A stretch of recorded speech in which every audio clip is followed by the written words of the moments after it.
Oops. Hey, who would you talk to? What's going on? It is me, Mike Lepre, King Michael.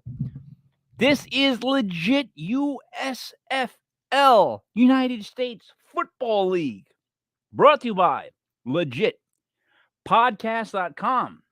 Legit podcast.com.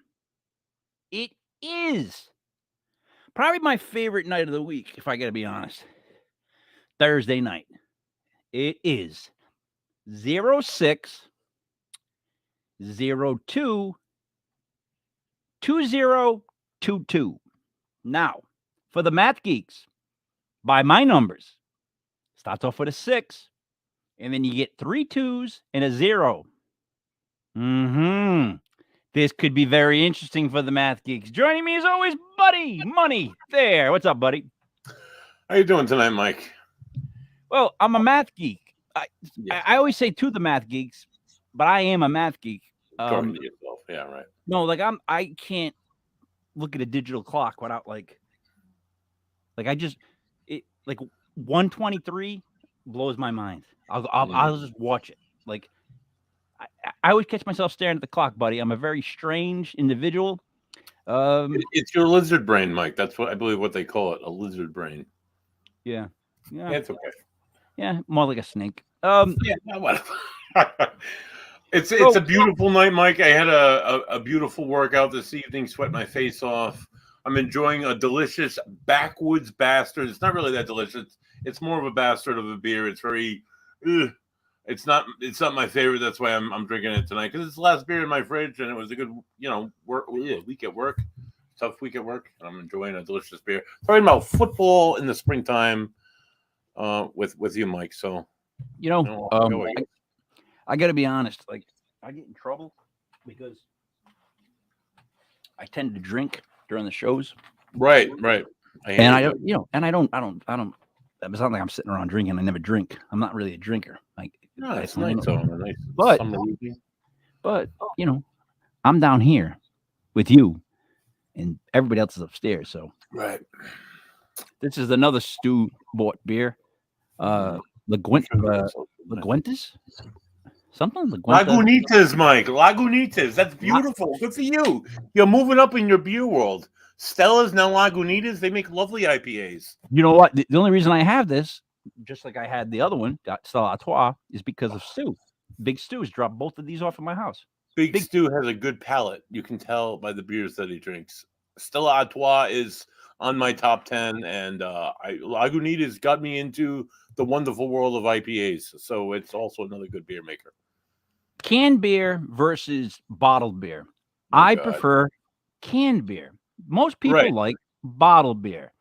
I don't know the fact that I sip it the first time, and then I got to worry about a Happy New Year. Like, every time I drink like Stella Artois, I'll be like, and if I don't pay attention, Happy New Year, baby. That thing explodes. Right. So that's why cans, one, they don't explode after you sip it. They don't shoot out. And two, I can just crush these, buddy. Oh, absolutely. It's therapy and alcoholic enjoyment. Yeah, I used to have a heavy bag, and I wish I could bring it back. I got to be honest. The heavy bag is the ultimate, like, you're in an argument, and you just go hit the heavy bag. And then by the time you're done hitting the heavy bag for a couple 3-minute rounds, have you ever tried to punch a heavy bag of 3 minutes? I have, Mike. I had a heavy bag in this very basement when I was a child, and then I took karate for a number of years, and there was a lot of heavy bag action. So yes. But the training of it is where you hit the timer, and for the full 3 minutes, you have to keep hitting the bag. Keep moving. You never stop. You're hitting the bag. Dude, that's a heavy bag. Honestly, by like the second 3 minutes, I'm completely gassed. I'm like, I'm thinking, like, if I was in a real fight and I blew myself out against a heavy bag, you'd be screwed, Mike. I'd be getting my ass whooped. You would just stand there for like a minute or two and then just destroy you. Yeah, it's just don't ever get in a fight with a heavy bag, Mike. That's my advice to you. And before we get to the USFL, which we're supposed to, one quick thing too. If I can give you one tip, if you're ever in a confrontation with somebody, this is just from me and my experiences. The greatest strike is an elbow right up the middle. The greatest pop in the face is right here. If you like if you get someone in there, it's a beautiful where about, thing. like in the chin or in the nose? Yeah, no, the nose would be if I hit you with my forehead. Oh, okay, all right. If you came up on me too, right in the sternum region. No, I hit you right in the nose. But this goes in. You want this right in the nose of the chin, because in other words, here's my reasoning on this. If you're ever in a fight, is what I always tell my kids. I tell my son. First of all, whoever's gonna hit you, he's just gonna try to throw right. Like they're not boxing. They're gonna try to throw their heavy punch. They want to throw their heavy punch, and nobody throws it down that like straight. They throw it like it's coming from the moon. You know what I mean? Right. Oh, I know exactly what you mean. Yes, So I always tell my kids, it broke up many fights in the last few years. Whatever hand's coming, it's this hand up, right? So it's this in, so it's whap. So you gotta, if we do the elbow, if he hits here and his arm, and you keep his arm here, he's right there. So it's whap. There's this guy I watch on YouTube, dude. He's so good at explaining like why you should do that, like how you stay in the pocket of someone's shoulders, or like I learned. Like if I'm out with my wife or kids and there's a confrontation with a guy, the best thing to do is have them grab the back of your pants and hold on, because that way they're behind you. They were saying the worst thing is like if you get into a fight and you have somebody with you, because you got to worry about them, right? So you're trying to make sure they don't get hit. If they stay behind you and hold your pants, no one can ever get to them, right? It's just they have to come to you first. So that's another thing I learned. Like I've used that before with my kids. Like I'll have to hold my hand and keep them really close to me like this. You know what I mean? All right. So, buddy, I went 1-3 for the first time all year. Of course, Mike. I was very upset with all the defensive scores. I mean, you went 2-2 games too. You went 2-2. I went 1-3. Was not a great week for us overall. But in general, I'm 19-8. Right? No. Right? Yeah, sure. 19-8. Yeah, that's right. I'm like 19-8 now because I was 18-5. 19-8. So I was 15-7. So I believe I'm 17-9. But we can have the geek review the. Yeah. But even 7. So even 17 is great. I would love to do the percentages. Even 17 is a very high percent. 19-8 is over. It's over 500. So I'm probably at 1%. Probably at like both of us are definitely over 500, Mike. Yeah, in the 60 to 70 percentile. All right. Let us start by breaking down these games. I got to be honest. So, in my opinion, this was the worst week of games because I didn't like the way you know what? I'll be honest. I didn't like the USFL last week. Like it was boring. Like I think it was just ugly. It was a lot of. I mean, I like defense, but it's really hard to predict the game when the defense is going to score that much. True. And we had some different, like there was the first overtime, which it kind of, the rules were kind of cool, even though it didn't like really favor either one of us the way the point score system goes, but whatever. No, not at all. No, we got screwed on that game. Yeah. All right. So first game, let's start off. Mm-hmm. The Generals played the Bandits. We both like the Generals. Yeah, right. Now, I think the Generals favored by like what, 4.5? It was 20-13. They were favored by 4.5, right? Yeah. All right. So in that game, I didn't see anything different. Like I know this, and here's the other thing. There's a lot of new players that keep coming in, so it's like there are. They're making it harder because teams are changing every week. They're getting different. You know what I mean? Right. They're changing quarterbacks. Some teams were using a 2-quarterback system. Now they're just on one. Other teams ditched their starting quarterback, and a new one came to light. We'll talk about that though later. When you have 2 quarterbacks, as Brother Ray would say it, you have no quarterbacks. Right. All right. So the Generals beat the Bandits. Was there anything about that game that was shocking to you or was different? Other than New Jersey was able to clinch their playoff berth with that win, nothing really stood out. It was 20-13.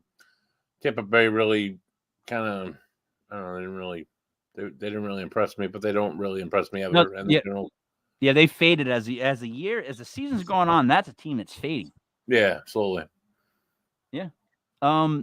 So all right, so that's the only game I got right. Yeah, right. All right. Next game, here we go. The Breakers won in overtime by 4, but did not cover the spread. What was the spread? 7.5, like 7? I'm looking at it right now. Breakers, yeah, it was 5.5, and they won 31-27 in overtime. By a goddamn point and a half. By a point, really. It grinded my gears. But Michigan, they had the first round of the draft in the when this league was drafted. They picked Shea Patterson. He really didn't live up to his what he was like hyped up to be. He kind of sucked most of the season. He led them to what? They're like 1-6 now. So he was 1-5. They released him. They cut him last week, and they picked up this gentleman by the name of Josh Love, who plays a lot better than Shea Patterson. So maybe something's in Michigan's future with this guy. But Shea Patterson was quickly picked up off the waiver wire by New Orleans to back up Slaughter, who's a pretty good quarterback. So, but how does the 5-2 Breakers let the Panthers stay in the game like that? I mean, it's a high-scoring game. So, like, it is. Michigan has a decent defense. They have a really good running back, and maybe this new quarterback added some life to them. I don't know. Maybe not. Maybe it's just a fluke, but I guess we'll see. You know what? That's the thing. If this quarterback at Michigan is good enough to stay in the game with the Breakers, who, in my opinion, might be second or third in the league. They're one of the best defenses in the league, and they have the best quarterback in the league. All right, but so I would like to know how many defensive touchdowns were scored this week. Really, even better, how many turnovers? Like how many? Like in the Generals and Bandits, there was no interceptions for the. All right, the Bandits threw 3. That guy Ta'amu. Yeah, Tamau. Yeah, I know, yeah. 1 touchdown, 3 interceptions. So Jesus Christ, that's a lot. You know what I mean? Yeah. And that's not the only game where no interceptions.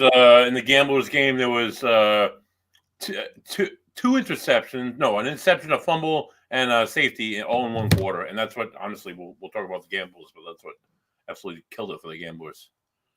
All right. Jesus.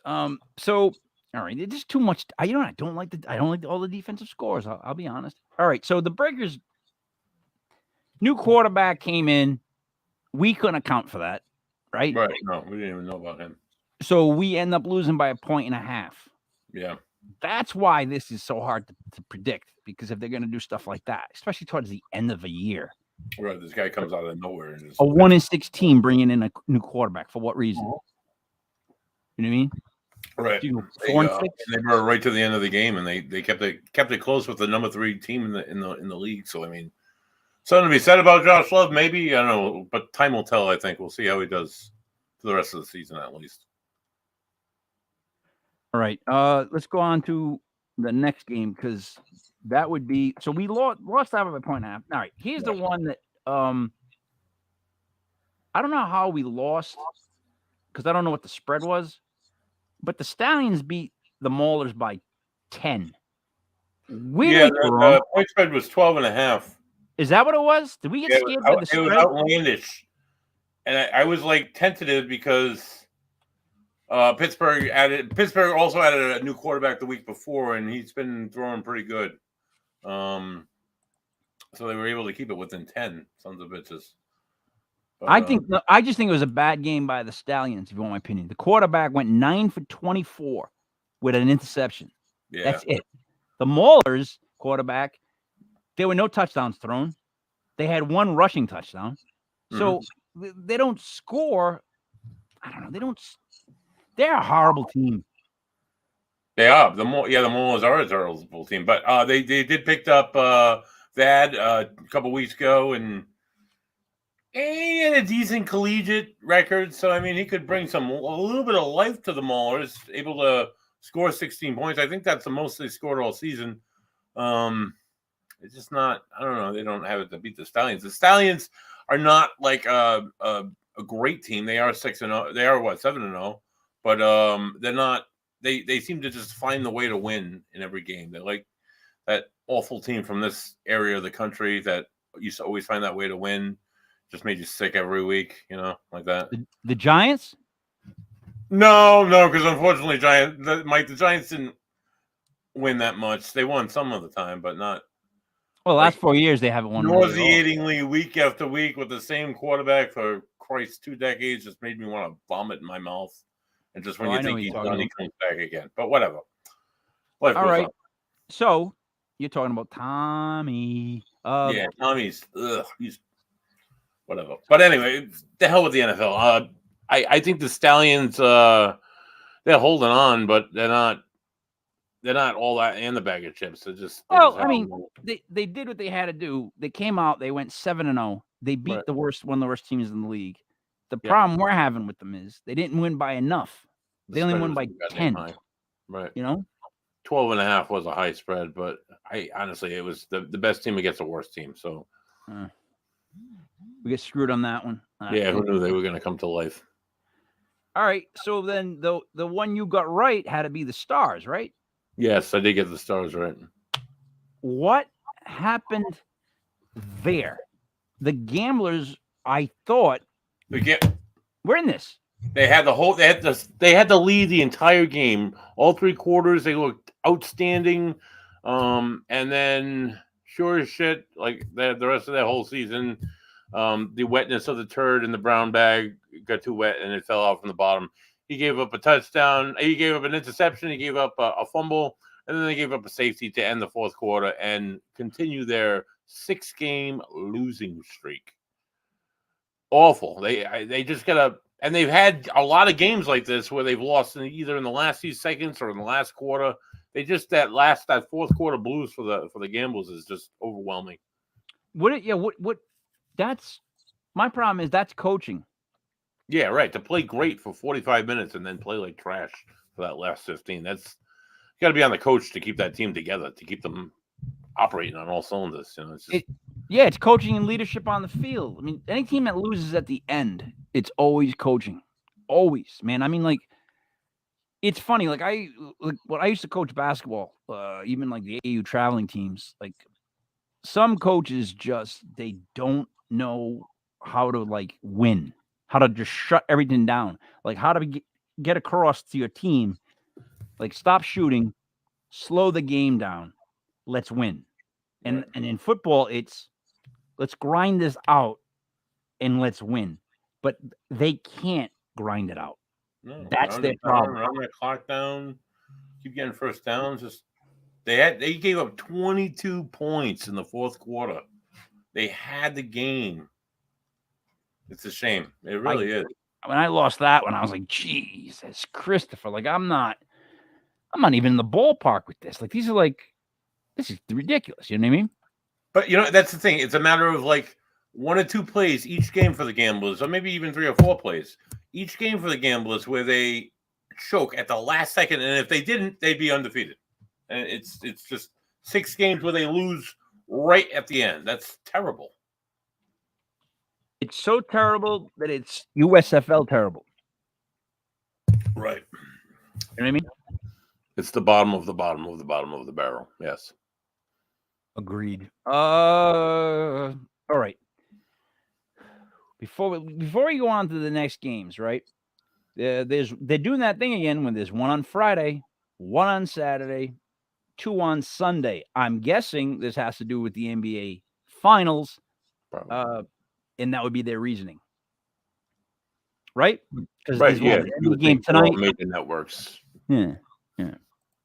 All right. So now before we get into this week's picks, buddy, I want to just take a small little dip with you over to the NBA Finals.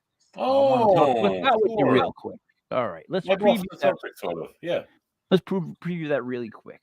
We got the Celtics versus the Warriors in the NBA Finals. Go Boston Celtics. Hold on one second. I gotta finish. You know what? No. They're gonna get killed. Like I'm happy they're there.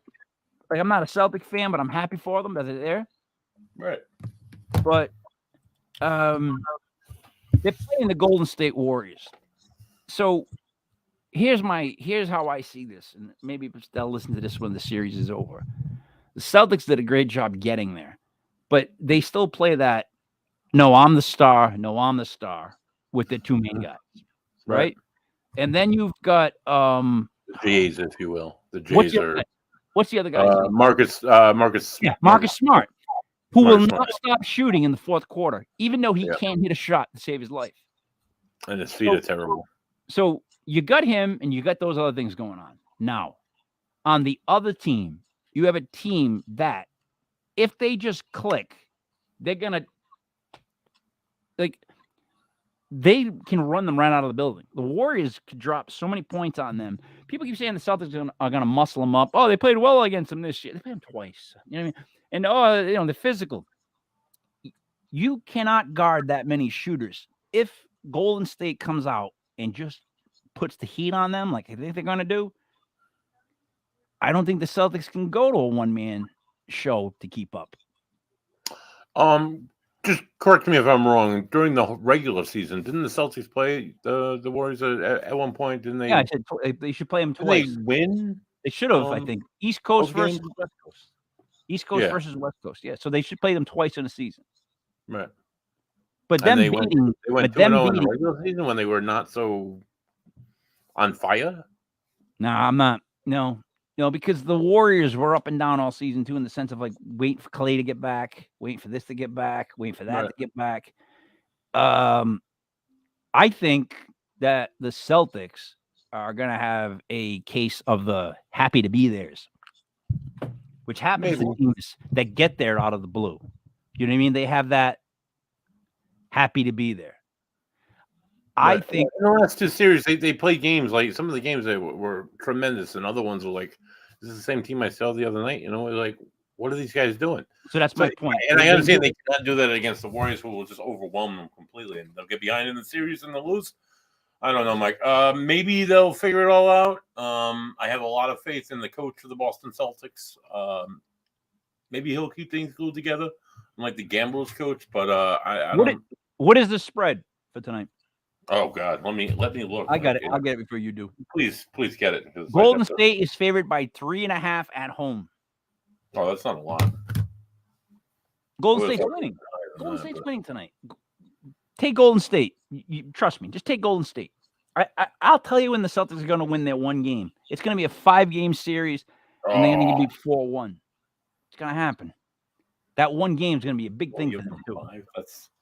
People on the radio talking this morning, giving the Celtics going to win it in 5. Yeah, well, Mike. Buddy, what state are you listening to the radio in? In Massachusetts, I know, Mike. It's really in Mass. 7. You're kidding me? And they said the Celtics are going to win? Yeah, they kind of did. I don't believe you. They would never say that. Not those guys. No, dude. Sports radio locally has sucked for so long. Yeah, right. They're so corny. They're so awful. Local guys, like, they don't even give me any information. They just give me their opinion, right, over and over and over again. Basically, I listen to in the morning EEI because I like the Hillman. I used to listen to him when he was on AAF, a lovely station that I mourn every day. And he's not the same cast of characters, but kind of, Wiggy's kind of funny. And I like better than this time of the season. I like listening to them during the football season because they have Belichick on every Monday. And at 6:30 in the morning driving to work, whether he wins or loses, he is absolutely hilarious to listen to in an interview. Yeah, because he doesn't want to do the interview. Oh, I love him. He's one of the best. He's one of the best at it of all time. He doesn't want to do. I'll give him that. The rest of the pages can eat my poop. But yeah, he doesn't want to do it. So now, buddy, before we get the games, one last thing.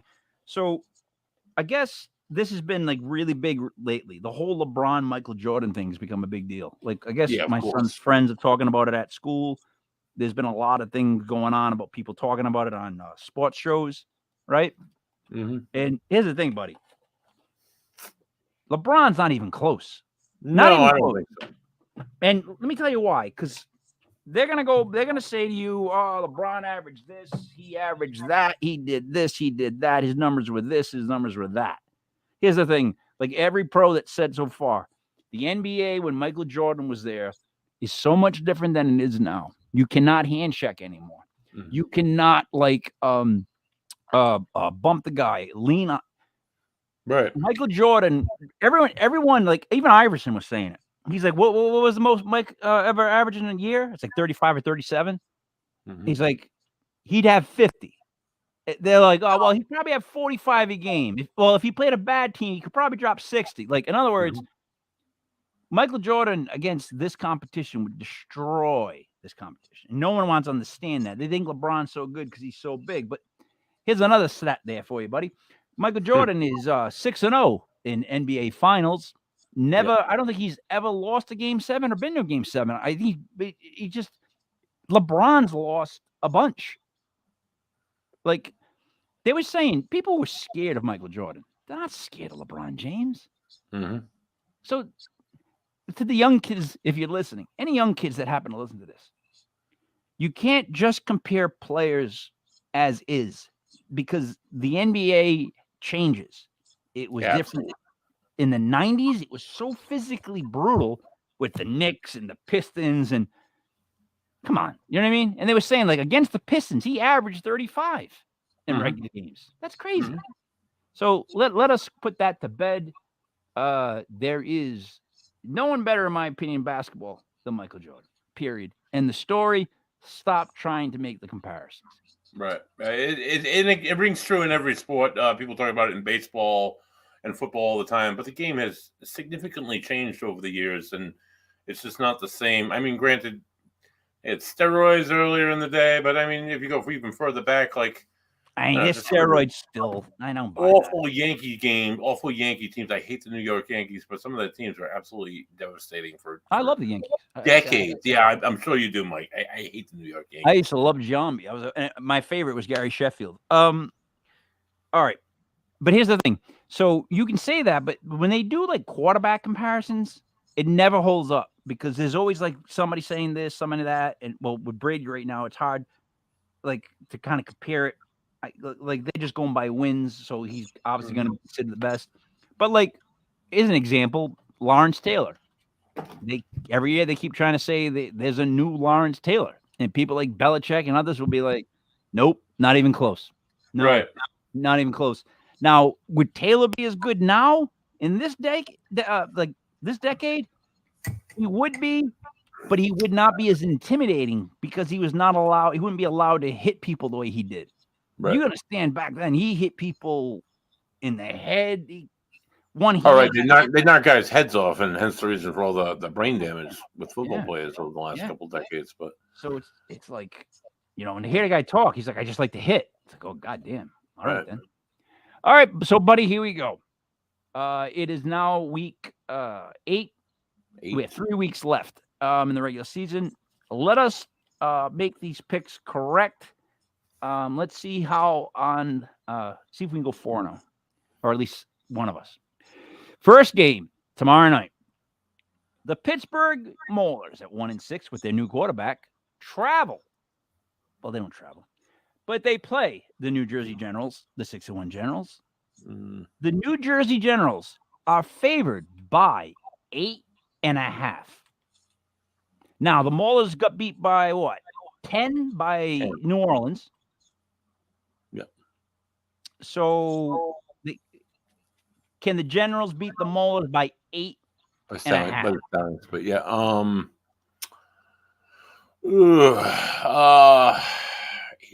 I'm going to let you go first, Mike. I'm sorry. All right.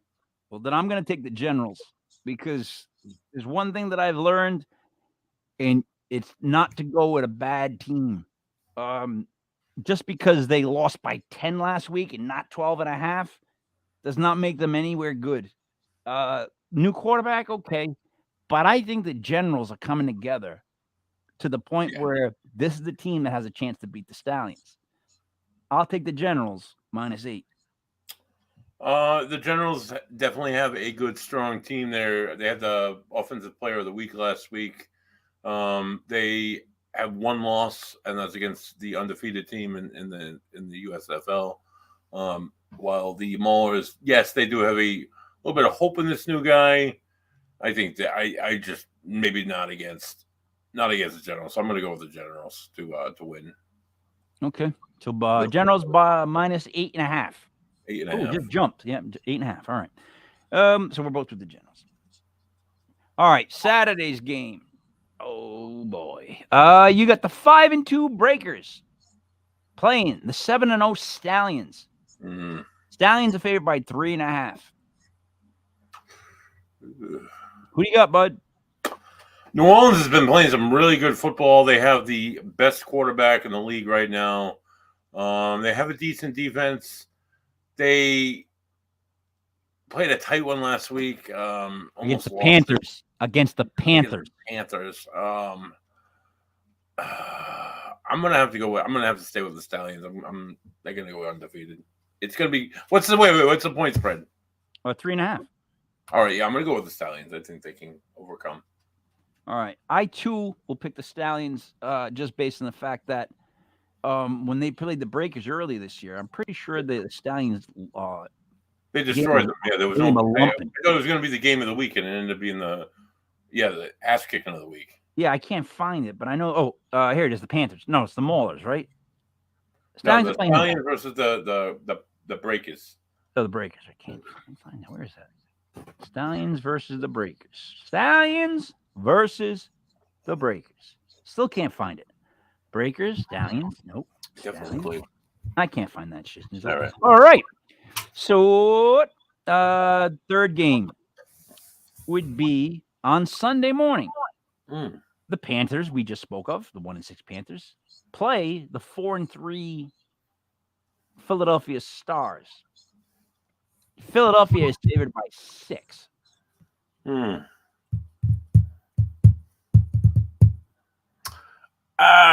Michigan played well last week.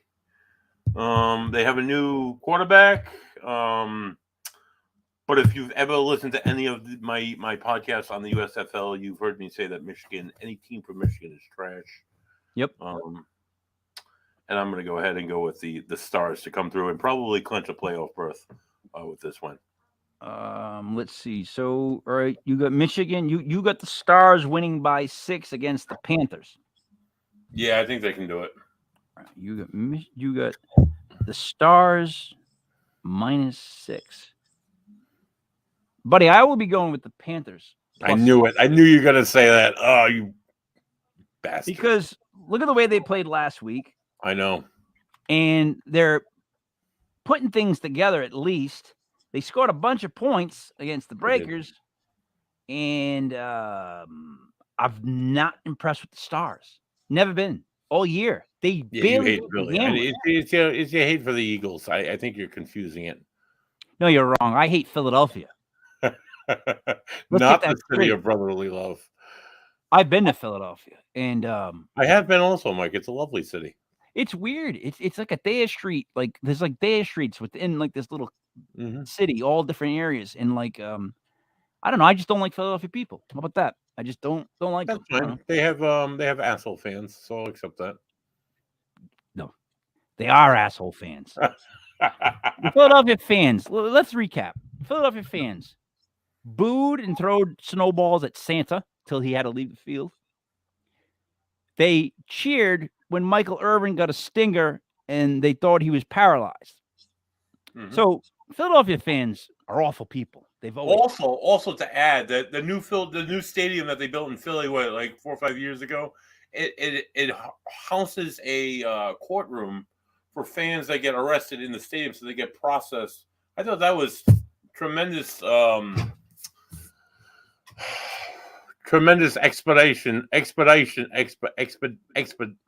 expediting of the law to do it right then and there, so these guys can get drunk and go home after they get arrested. And start doing probation. I don't know. How did you? What happened? You just started saying the word expedite for like 4 minutes. Expedite. It just was coming out fall, Mike. I apologize. All right, so I didn't know where we were going with it. You're like expedition, expedaba, forward. expedaba. All right, let's move on to the final game, which would be the Gamblers, the 1-6 Gamblers. God darn, have they fallen apart? They're terrible. Like the wheels are off the bus against the 3-4 Bandits, who don't like them either. No, Bandits are favored by 5.5. The Bandits are trash, and they put it together against awful teams, which makes me want to pick them. However, last week the Gamblers did hold strong for 3 whole quarters and just couldn't put it together at the end like they do in almost every single game. For some reason, Mike, I'm just gonna take a gamble and pick the Gamblers because I think Tampa Bay is trash, and maybe Josh Love will come through and have a second good week and be able to beat a mediocre team. What's the point spread on this one? 5.5. Yeah, definitely gonna pick the Gamblers. Okay. Let's see what I think about this one. So I think the Gamblers are as good as the Bandits, even though they both have different records. I think they're both in the same well of stinkiness. Right. I don't like 5.5 in the USFL as much as the NFL because you can score like 400 points on a touchdown. Like there's like a 300-point conversion, I think. So I'm going to go with the Bandits because the Gamblers can't put anything together. And if they have a fourth quarter fallout on this one,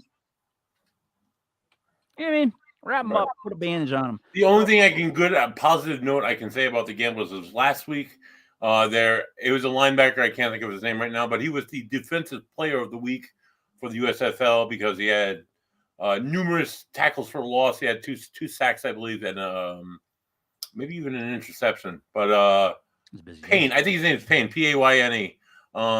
Great name for a linebacker. Right, exactly. I think their defense and maybe Josh Love will come through and they'll be able to beat a mediocre team. So I think, or at least cover the 5.5 points. They'll cover. I think they'll cover. I think in other words, they'll stay within the 5.5. They won't lose by 5.5. I'm down with that. So let us recap what you and I have picked. Right. We both like the Generals minus 8.5. We both like the Stallions minus 3.5. And we both like the Bandits plus 5.5. No. I'm picking the Gamblers, Mike. Oh. I'm going Gamblers on this, Mike. You're going Gamblers plus 5.5. I am picking the Gamblers for only the second time this season. I think they can cover 5.5. I think they can stay within that range. What did I say? Because I'm going with the Bandits. What did I just say? Bandits, but then it seemed like you were agreeing with me towards the end of my soliloquy, but I don't. Yeah. So you go Bandits and I'll go Gamblers. I am definitely going Bandits plus 5.5. I mean minus 5.5. You've got the Gamblers plus 5.5, and then we're both different on the Stars and the Panthers. You like the Stars for some reason minus 6, and I am taking the Panthers plus 6 in that game. So never pick Michigan. Now, if you want to go with Buddy Money Thayer, you'd go with the Generals, the Stallions, the Stars, and the Gamblers. If you want to go with the King Michael, Mr. USFL, you'd go General Stallions, but then go Panthers, Bandits. No, don't do that. There it is, buddy. That will. I'm telling you. We'll see. Anything could happen in the USFL, Mike. So we'll see. Well, not anything. No, not anything. No, because that's could something really athletic happen? Like minor league football. This is like the farm system of football. It's not even too though, because what happens next year when the XFL starts? They're going to be 2 different divisions battling over the same scraps of people. Right. Although, yeah, I think so. There's a few guys that are like auditioning for the NFL. They say now. a few different quarterbacks, but I don't know. We'll see. I think now would be a perfect time for us to go back to football, right? Because it seems like there's so many goddamn leagues, buddy. Maybe we can get on a team. You know what I mean? They keep maybe I could go back to linebacker. I could be a linebacker. I want to tackle, but I'll lineback again. I want a 40 and older league. Right. Oh yeah, definitely. There would be injuries every play. Every play, not every league. So great. I pulled a hammy. Right. My back. Just like weird injuries. What happened? My back stiffened up. What do you mean? You know what I mean? Injuries and neck pulls and neck. Old guys who don't stretch right. Yeah, it wouldn't work out well. I'd be worried about my neck. Like, in other words, going and hitting somebody. That's what I'm worried about. Don't want the neck. I know you have a bad back. I have a bad neck. Back, shoulders, knees, you name it, Mike. After the high school experience, I went on to work in restaurants, and we had like amateur leagues amongst the restaurants, and the kitchen staff would play each other, and did it without pads. And holy hell, that was probably not a wise decision to do, but it's football, and football is fun. Buddy, my thing was, so I was a basketball player, and I was too thin to risk the chance that I just would get popped on a play and not be able to play basketball. Right. That was my biggest issue. And it wasn't that I didn't want to play, because that everybody around me told me not to play, which was probably a smart decision, buddy, because at 6 feet, 5'11" at that time, I was 135 pounds. Ooh. Yeah, I'm the same height now. I was 200 pounds on Christmas, because, Christmas. Right. I'm 175 today as I sit here before you. Jesus. I've never worked out, and I want to thank, what's his name? Yep. Thank you for getting me to work out. But seriously, no. I've been working out only to get my mind off stuff, and because physical exertion is great. I can't be bored. I have to do stuff. Too much stuff going on in my head, so I'm constantly doing something. You know what I mean? Right. And we here at legitpodcast.com, we are not small people. Well, Joey might be. Not at all. Joey might be, but yeah, he's a little guy. Everybody else is pretty big. Well, Brother Ray, but he speaks big. Right. He's got a big soul. Right. Yeah, big soul, big heart, big head of hair. He used to have a big head of hair. Oh, you would. Yeah, I've seen pictures. I couldn't believe it was him. So much hair. The same guy I'm looking at? Both my brothers, older and younger, both had full heads of hair. And you know what? They're completely bald. And then there's you who have all that fucking hair. Look at you. The kid with the hair that they made fun of, because I used to get bowl cuts because it was so straight. My mom would just cut the bangs straight. I'd look like a Dutch boy, a dope, Yeah, I've seen pictures of that too. And they always looked like the only issue though I'm so happy about is no one ever touched my head. In other words, they would see my brother Ray's curly hair and go up and go, all right. And he would go, oh, they're patting me on the head again. That shit. Having short hair, people always like to touch because they like that ripple on the hand of the short hair. But I don't. Yeah, I'm not a big. Don't touch my head. I'm not a big. Unfortunately, I'm a tall guy, so I unless I'm sitting down, nobody can really actually do that to me. So it's I don't like my head being touched in general or palmed. We're coming up on the 45-minute mark, buddy, and that's perfect for us with USFL. We need to talk about really quick for everybody here some legit podcast news that will be coming up as we wrap up. First off, we have a couple ideas for some new shows. We have a paranormal show that we're considering doing, right? Absolutely. I got a lot of material on that so far, so I'm excited. I would like to test run that next week. Mm-hmm. That's where I'm at with that. We just pick 2 locations or whatever. We'll let Elise know, and we'll just three. You want to do 3 locations in one night? No, 2. 2. All right, that's good. I get some really good material I'll send to you later. Like with videos and like people who took like amateur videos with this one place. For people here locally in Rhode Island, it's very well known. It's very it's pretty awesome. But to explain to the people out there what we're gonna do, the show will be legit paranormal vacation planners. And what we're going to do is we're going to show you different locations that you could go to on a vacation. Buddy and whoever else joins us will give you all the reasons you probably should not go on the vacation. Right. But I will be doing my best to be the King Michael salesman, and I will be trying to sell the location the entire time.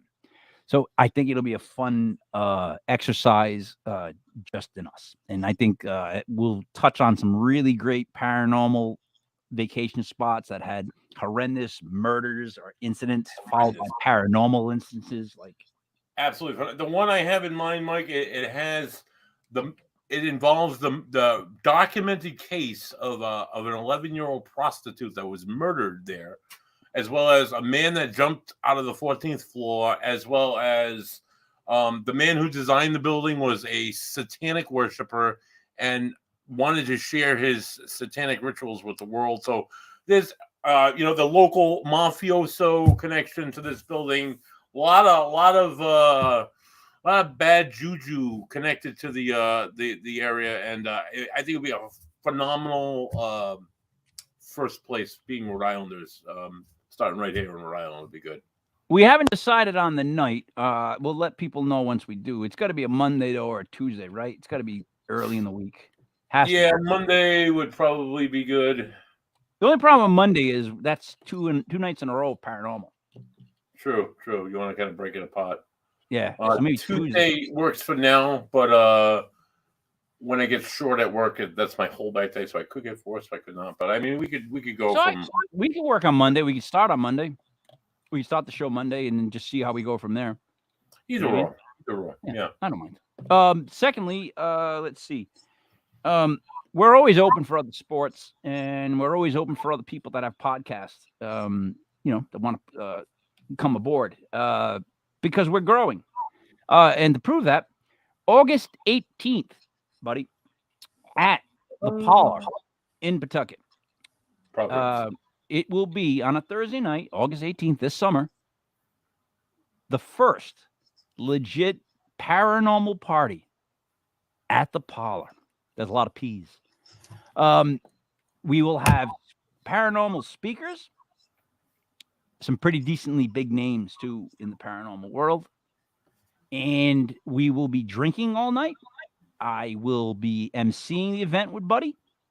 And I will be making sure to DJ or have music set up, the DJ, in between paranormal speakers.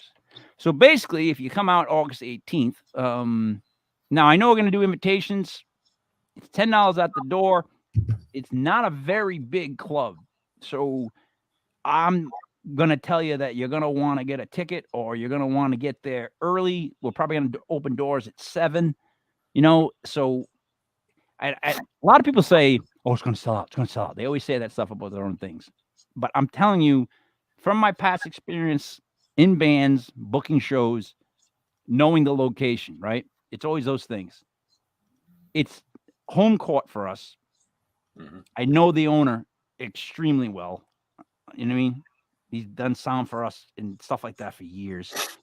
And to get everyone together, have them drink, and then watch the whole aquarium work. You know what I mean? Like, see how everybody blends. The aquarium. Because here's the thing, buddy. Maybe some of them don't get along. Maybe some of these people, they don't get along. But the thing is this.